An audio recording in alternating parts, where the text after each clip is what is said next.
Impulso e quantidade de movimento aplicado aos estudos dos acidentes de trânsito.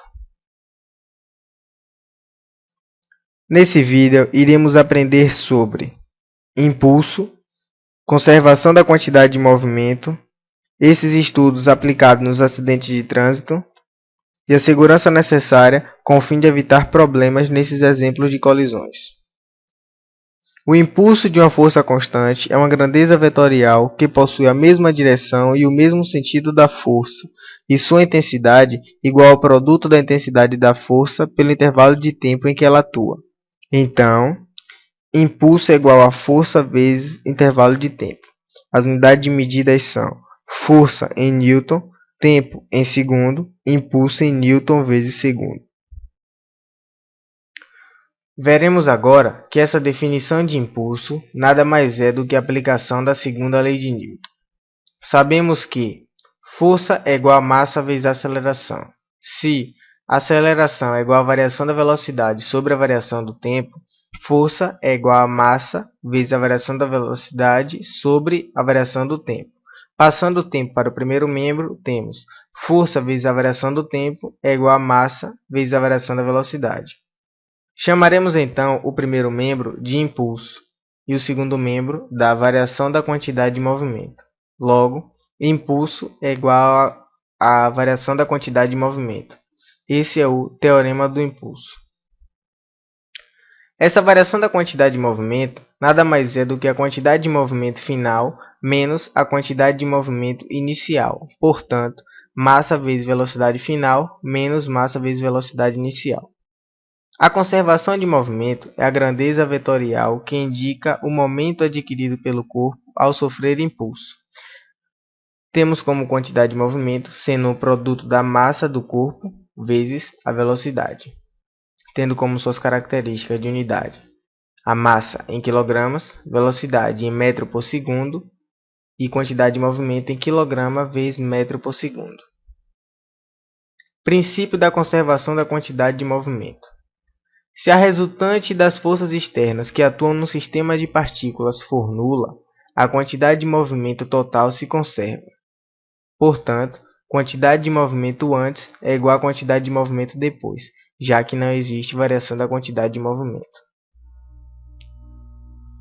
Análise em acidente de trânsito.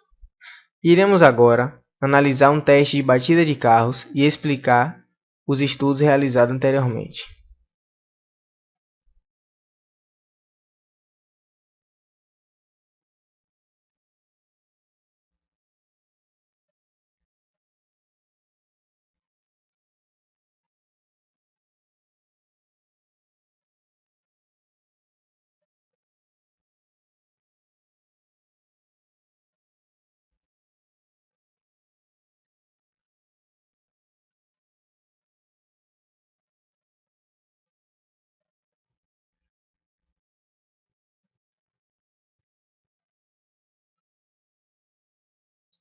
Analisaremos a força de impulso exercida no carro em determinados intervalos de tempo, considerando que a massa do carro seja de 1000 kg, a velocidade seja de 20 metros por segundo, e os dois tempos, exemplo 1 de 0,5 segundos e no exemplo 2 de 0,1 segundo. Usaremos o teorema do impulso. Impulso é igual à variação da quantidade de movimento. No exemplo 1, com tempo de 0,5 segundos, obtemos uma força de 40.000 newtons. No exemplo 2, com tempo de 0,1 segundos, obtemos uma força de 200.000 newtons. Portanto, podemos concluir que, quanto maior o tempo de interação do carro com o lugar onde ele se chocar, menor vai ser a força exercida sobre o carro. Sistema de segurança de carros. Analisaremos a seguir um teste de carro com airbags.